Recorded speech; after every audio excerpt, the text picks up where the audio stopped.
وہ کیا چیز ہے جو اللہ کو معلوم نہیں؟ حضرت علی رضی اللہ تعالیٰ عنہ سے پوچھا گیا ایک مشکل سوال۔ کافروں نے مسلمانوں کو شرمندہ کرنے کے لیے ایک خط مدینہ بھیجا۔ یہ خط جب حضرت علی رضی اللہ تعالیٰ عنہ کی بارگاہ میں پہنچا تو آپ بھی حیران رہ گئے، کیونکہ اس میں عجیب سوالات تھے، جیسا کہ وہ کون سی چیز ہے جو خدا کے علم میں بھی نہیں۔ بسم اللہ الرحمن الرحیم۔ ویسے تو ہر صحابی سے آپ صلی اللہ علیہ وآلہ وسلم کو پیار تھا۔ ہر صحابی آپ صلی اللہ علیہ وآلہ وسلم کا جانثار ساتھی اور محبوب تھا، لیکن بعض ایسے خوش نصیب بھی ہیں جن سے آپ صلی اللہ علیہ وآلہ وسلم کو خاص تعلق اور محبت تھی۔ ان میں حضرت علی کرم اللہ وجہ الکریم کی ذات گرامی بھی ہے۔ حضرت علی رضی اللہ تعالیٰ عنہ سے آپ صلی اللہ علیہ وآلہ وسلم کو جو تعلق خاطر تھا وہ بہت زیادہ تھا۔ آپ داماد رسول صلی اللہ علیہ وآلہ وسلم تھے اور بے شمار مواقع پر رسول اکرم صلی اللہ علیہ وآلہ وسلم کی ذات گرامی سے منسوب ایسے کئی فرمودات اور روایات کیے گئے ہیں جن سے حضرت علی رضی اللہ تعالیٰ عنہ کی فضیلت معلوم ہوتی ہے۔ آپ صلی اللہ علیہ وآلہ وسلم کی ایک مشہور حدیث میں ہے کہ میں علم کا شہر ہوں اور علی اس کا دروازہ ہے۔ گویا قیامت تک یہ اصول واضح کر دیا گیا کہ جس کو خیرات علم درکار ہوگی اسے اس دروازے پر آنا ہوگا، جس شخصیت کو رسول اکرم صلی اللہ علیہ وآلہ وسلم نے علم کا دروازہ قرار دے دیا۔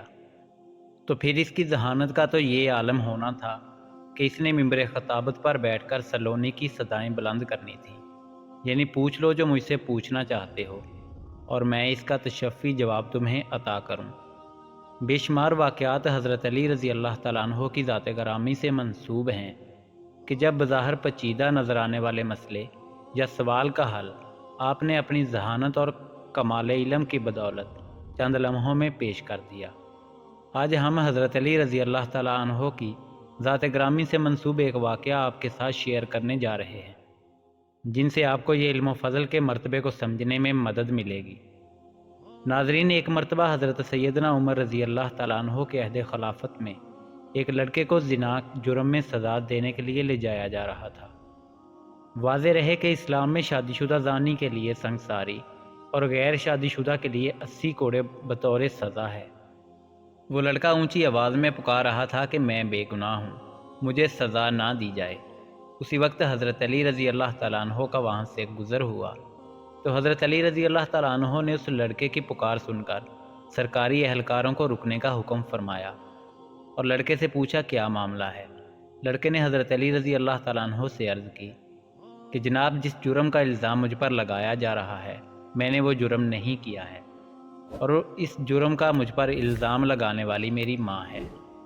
حضرت علی رضی اللہ تعالیٰ عنہ نے جب یہ سن کر سرکاری اہلکاروں کو وہیں روکا اور کہا کہ اس لڑکے کی سزا فی الحال روک دی جائے، میں اس کیس کو دوبارہ سنوں گا، اگر یہ لڑکا گناہگار ہوا تو تب سزا دینا۔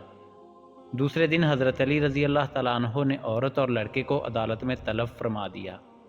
حضرت علی رضی اللہ تعالیٰ عنہ نے الزام لگانے والی عورت سے دریافت کیا، کیا اس لڑکے نے تیرے ساتھ دست درازی کی ہے، اور وہ جرم کیا ہے جس پر تو نے اسے سزا کے لیے پیش کیا تھا؟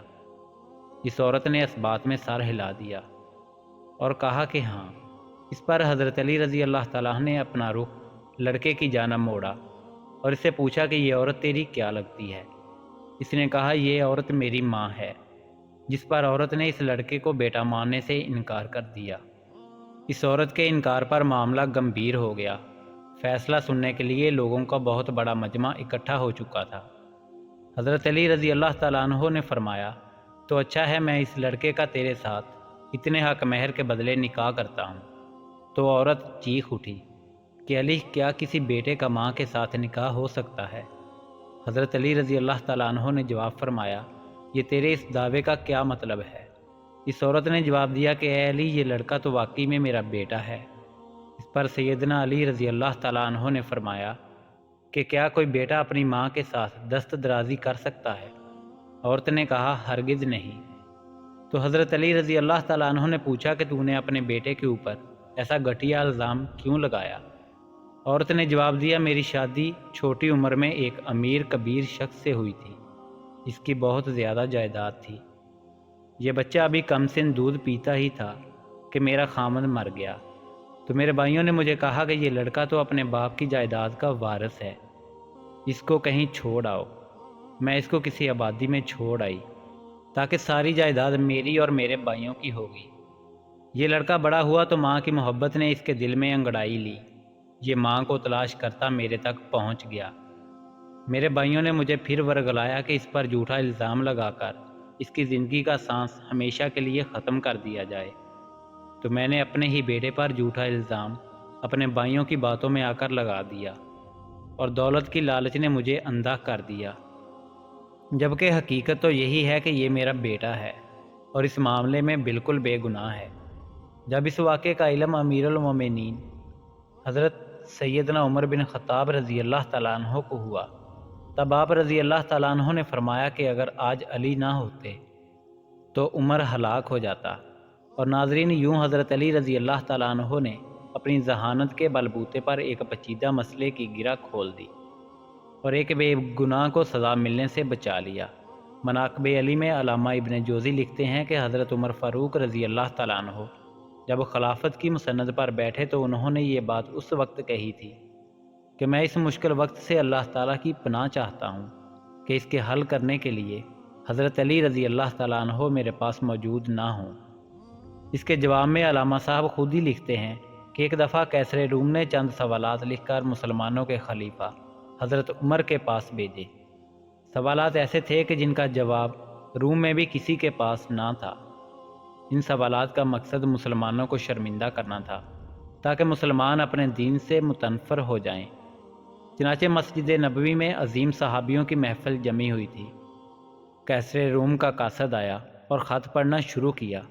خط کی تحریر کچھ یوں تھی کہ بادشاہ روم نے لکھا تھا کہ یہ خط ہے بادشاہ روم کیسر بنی الاصغر کا وقت کے خلیفہ حضرت عمر کی طرف، کہ میں نے جو سوالات لکھے ہیں مجھے ان کے جوابات بتا دیجئے۔ نمبر 1، وہ کون سی چیز ہے جس کو خدا نے تخلیق نہیں کیا؟ نمبر 2، وہ کون سی چیز ہے جو خدا کے علم میں بھی نہیں؟ نمبر 3، وہ کون سی چیز ہے جو اللہ تعالیٰ کے پاس نہیں؟ وہ کون سی چیز ہے جس کے سب بال ہی بال ہیں؟ وہ کون سی چیز ہے جس کا صرف منہ ہی منہ ہے؟ وہ کون سی چیز ہے جس کے صرف پاؤں ہی پاؤں ہیں؟ اور وہ کون سی چیز ہے جس کی صرف آنکھیں ہی آنکھیں ہیں؟ وہ کون سا بندہ ہے جس کا خاندان نہیں؟ وہ کون سی چیز ہے جو شکم مادر میں نہیں ہے؟ وہ کون سی بے جان چیز ہے جو سانس لے سکتی ہے؟ وہ کون سی بے جان چیز ہے جو سانس نہیں لے سکتی؟ ناقوس کی آواز کا معنی کیا ہے؟ وہ کون سی چیز ہے جس نے ایک مرتبہ پرواز کی؟ وہ کون سی چیز ہے جس پر صرف ایک بار سورج چمکا؟ وہ کون سا درخت ہے جس کے سائے کو تیز رفتار سوار 100 سال دوڑ کر بھی عبور نہیں کر سکتا؟ وہ کون سا درخت ہے جو دھوپ اور پانی کا محتاج نہیں؟ دنیا میں اس کی مثال کیا ہے؟ جنت کے برتن جن میں مختلف قسم کے کھانے ہوتے ہیں، جنتی لوگ ایک دوسرے سے ملتے ہیں، دنیا میں اس کی مثال کس طرح کی ہے؟ جنت کے سیب سے حور برآمد ہوگی، لیکن ان میں ذرا بھر بھی کمی واقع نہیں ہوگی۔ دنیا میں اس کی مثال کیا ہے؟ جنت کی چابیاں کیا ہیں؟ حضرت عمر نے خط پڑھتے ہی فرمایا کہ اس کا جواب تو صرف برادر رسول باب العلم حضرت علی رضی اللہ تعالیٰ عنہ ہی دے سکتے ہیں۔ چنانچہ خط ان کی طرف بڑھا دیا گیا۔ حضرت علی رضی اللہ تعالیٰ عنہ نے لکھا، بسم اللہ الرحمن الرحیم، میں اپنے رب اور اپنے پیارے پیغمبر حضرت محمد صلی اللہ علیہ وآلہ وسلم کی برکت سے آپ کو ان سوالات کے جواب دے رہا ہوں۔ وہ چیز جو مخلوق نہیں وہ خود خدا ہے کہ جس کو اللہ نے پیدا ہی نہیں کیا۔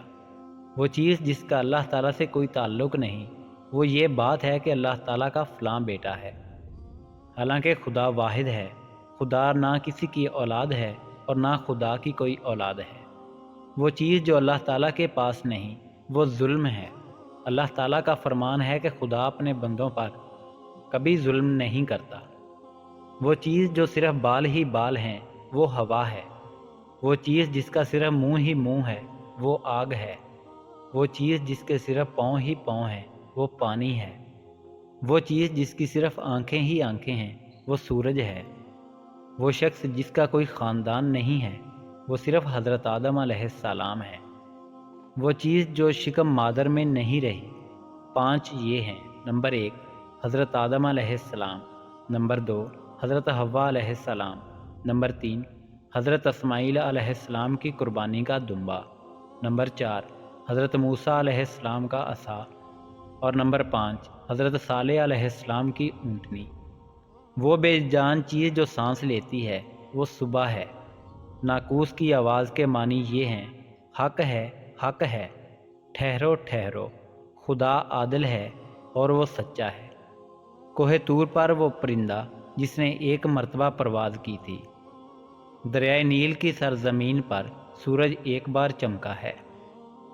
جس جگہ پر حضرت موسیٰ علیہ السلام نے اپنا عصا مبارک مار کر رستہ بنایا تھا، وہ درخت جس کو میں اگر تیز رفتار کے ساتھ بھی چلوں تو 100 سال تک عبور نہیں کر سکتا، وہ شجر توبہ کا درخت ہے جس کی شاخ سنت کے ہر محل میں جاتی ہے۔ دنیا میں اس کی مثال سورج ہے کہ جس کی گردن ہر گھر میں پہنچتی ہے اور تمام زمین اس کی روشنی سے روشن ہو جاتی ہے۔ وہ درخت جو پانی کے بغیر اگایا گیا ہے، وہ درخت ہے جو حضرت یونس علیہ السلام کے لیے اگایا گیا تھا۔ اللہ تعالیٰ نے ارشاد فرمایا، ہم اپنے پیارے حبیب کے لیے کدو کی بیل اگاتے ہیں۔ جنت کے برتن میں بے شمار قسم کے انعامات ہوں گے، وہ ایک دوسرے سے الگ الگ ہوں گے۔ ان کی مثال ہم دنیا میں مرغی کے انڈے کی لے سکتے ہیں کہ جس میں سفید اور زرد دونوں پانی شامل ہوتے ہیں، لیکن ایک دوسرے سے ملتے نہیں۔ جنت میں جو سیب عطا کیا جائے گا اس سے حور برآمد ہوگی۔ اس کی مثال ایسے ہے جیسے کہ سیب سے کیڑا باہر نکلتا ہے لیکن اس میں کمی واقع نہیں ہوتی۔ وہ چیز جو دنیا میں سب کے لیے برابر ہے، چاہے وہ مومن ہو یا کافر، لیکن آخرت میں وہ صرف اور صرف مومن ہی کو عطا کی جائے گی۔ وہ کھجور کا میوہ ہے جسے آخرت میں صرف مومن ہی کھا سکے گا، جبکہ دنیا میں اسے مومن اور کافر دونوں یکساں استعمال کر سکتے ہیں۔ جنت کی چابیاں توحید ہے۔ ابن مصعب سے مروی ہے کہ خط بادشاہ روم کو ملا۔ اس نے خط کو پڑھ کر کہا کہ میرے سوالات کے جواب صرف اور صرف خاندان رسول سے ہی مل سکتے تھے۔ پھر دریافت کیا کہ یہ جواب کس اعلیٰ ہستی نے دیے ہیں۔ ایلچی نے جواب دیا کہ ان سوالات کے جوابات مولا علی ابن ابی طالب رضی اللہ تعالیٰ عنہ، جس کو حضرت محمد صلی اللہ علیہ وآلہ وسلم نے علم کا دروازہ کہا ہے، اسی شخصیت نے یہ جواب دیے ہیں۔ یہ خط پڑھنے کے بعد قیصر روم نے حضرت علی رضی اللہ تعالیٰ عنہ کو خط لکھا کہ مجھے آپ کا ارسال کیا ہوا خط مل گیا ہے۔ وہ پڑھ کر مجھے یقین ہو گیا کہ آپ اہل بیت ہیں اور رسالت کا قیمتی خزانہ آپ ہی ہیں۔ آپ ہی حقیقی شجاعت اور علم کے وارث ہیں۔ قیصر روم نے اپنے دوسرے خط میں لکھا کہ میری یہ خواہش ہے کہ آپ مجھے مذہب اور دین کی مزید معلومات بھیجیں۔ میں خاص طور پر روح کی وضاحت چاہتا ہوں جس کا ذکر خدا تعالیٰ نے اپنی کتاب قرآن مجید میں کیا ہے۔ اے نبی، لوگ روح کے بارے میں تجھ سے پوچھتے ہیں، تم انہیں بتا دو کہ روح میرے پروردگار کا امر ہے۔ یہ روح کیا چیز ہے؟ مولا علی رضی اللہ تعالیٰ عنہ نے جوابی خط میں لکھا کہ روح ایک نورانی نقطہ ہے اور ایک غیر مرئی مخلوق ہے جس کو اللہ نے اپنی قدرت کاملہ سے پیدا فرمایا ہے اور اپنے خاص خزانے سے نکال کر اپنی ملکیت میں رکھا ہوا ہے، اور یہی روح ہی اصل میں ہر چیز کا سبب زندگی ہے، اور ہر روح جاندار کے پاس ایک وقت مقررہ تک امانت ہے۔ جب اس کی مدت مکمل ہو جاتی ہے تو خدا اسے واپس اپنے پاس بلا لیتا ہے۔ اللہ پاک ہمیں بہتر عمل کرنے کی توفیق عطا فرمائے اور ہمیں ایمان کی دولت سے مالا مال فرمائے۔ ناظرین، امید کرتے ہیں کہ آپ کو ویڈیو پسند آئی ہوگی۔ اللہ رب العزت آپ کا حامی و ناصر ہو۔ اللہ حافظ۔